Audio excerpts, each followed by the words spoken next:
Act 1, Scene 10. He steps out of the square, upstage, and begins to walk around the circle. Warm light glows on it. Dysart. What? Alan. Where I saw a horse. Swizzy. Lazily he kicks the sand, and throws stones at the sea. How old were you? How should I know? 6. Well, go on. What were you doing there? Digging. He throws himself on the ground, downstage, centre of the circle, and starts scuffling with his hands. A sandcastle? Well, what else? Dysart, in a warning tone. And? Suddenly, I heard this noise, coming up behind me. A young horseman issues in slow motion out of the tunnel. He carries a riding crop with which he is verging on his invisible horse, down the right side of the circle. The hum increases. Dysart. What noise? Hooves. Splashing. Splashing? The tide was out, and he was galloping. Who was? This fellow. Like a college chap. He was on a big horse, urging him on. I thought he hadn't seen me, and I called out, "Hey!" The horseman goes into natural time, charging fast round the downstage set corner of the square, straight to Alan. And they just swerved in time. The horseman, reining back. Whoa, whoa, whoa! Sorry, I didn't see you. Did I scare you? No. The horseman, looking down on Alan. Well, that's a terrific castle. What's his name? Trojan. You can stroke him, if you'd like. He won't mind. Shyly, Alan stretches up on tiptoe and pats on an invisible shoulder. In a very amused tone, the horseman says, You can hardly reach down there. Would you like to come up? Alan nods, eyes wide. All right. Come round this side. You always mount a horse from the left. I'll give you a lift, okay? Alan goes round on the other side. Here we go now. Just do nothing.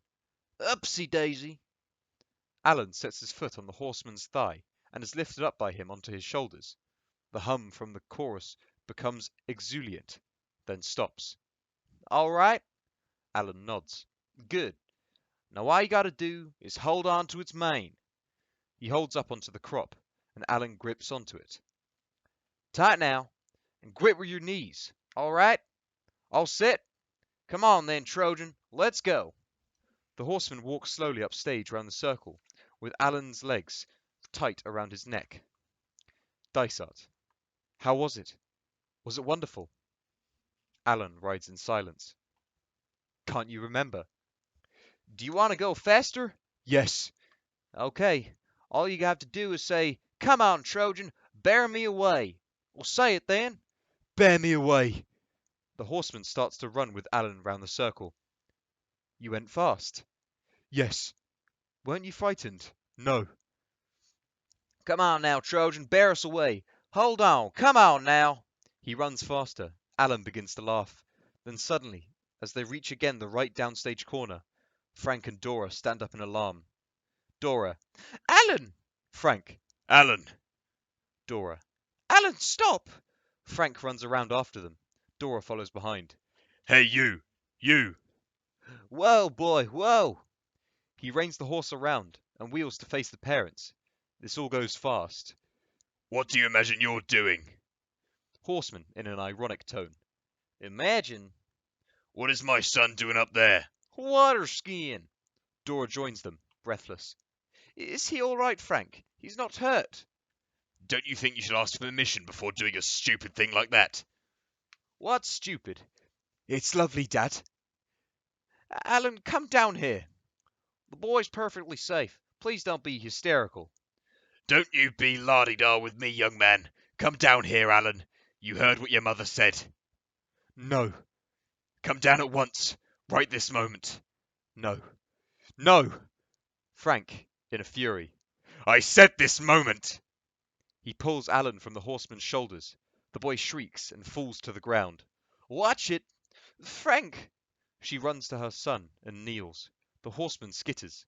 Are you mad? Do you want to terrify the horse? He grazed his knee. Frank, the boy's hurt. I'm not. I'm not. What's your name? Jesse James. Oh, Frank, he's bleeding. I intend to report you to the police for endangering the lives of children. Go right ahead. Can you stand, dear? Oh, stop it. You're a public menace, do you know that? How dare you pick up children and put them on dangerous animals? Dangerous? Of course, dangerous. Look at his eyes. They're rolling. Well, so are yours. In my opinion, that is a dangerous animal. In my considered opinion, you are both dangers to the safety of this beach. And in my opinion, you're a stupid fart. Frank, leave it. What did you say? It's not important, Frank. Really. What did you say? Oh, bugger off. Sorry, chum. Come on, Trojan. He urges his horse straight at them, then wheels it and gallops off around the right side of the circle and away from the tunnel, out of sight. The parents cry out, as if they are covered with sand and water. Frank runs after him, round the left side of the circle, with his wife following after. Splash, splash, splash. All three of us got covered with water. Dad got absolutely soaked. Frank shouting after the horseman. Hooligan! Filthy hooligan! I wanted to laugh. Upper class riffraff. That's all they are, people who go riding. That's what they want. Trample on ordinary people.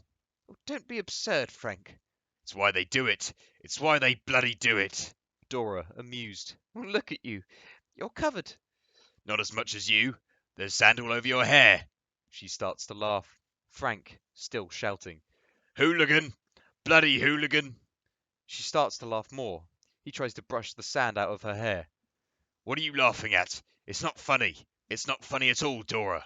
She goes off, right, still laughing. Alan edges into the square, still on the ground. It's just not funny. Frank returns to his place on the beach, sulkily. Abrupt silence. And that's all I remember. And a lot, too. Thank you. You know, I've never been on a horse in my life. Alan, not looking at him. Nor me. You mean after that? Yes. Well, but you must have done at the stables. No. Never? No. How come? I didn't care to. Did it have anything to do with falling off like that, all those years ago? Alan, in a tight manner. I just didn't care to, that's all. Do you think of that scene often? I suppose. Why do you think?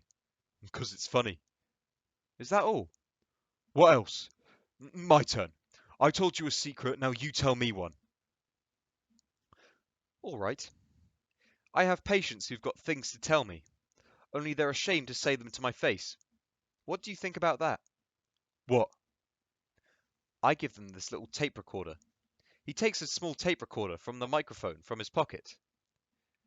They go off to another room, and they send me the tape through the nurse. They don't have to listen to it with me. That's stupid. All you do is press the button and speak into this. It's very simple. Anyway, your time's up for today. I'll see you tomorrow. Alan, getting up. Maybe. Maybe? If I feel like it. He's about to go out. Then suddenly he returns to Dysart and takes the machine from him. It's stupid. He leaves the square and goes back to his bed.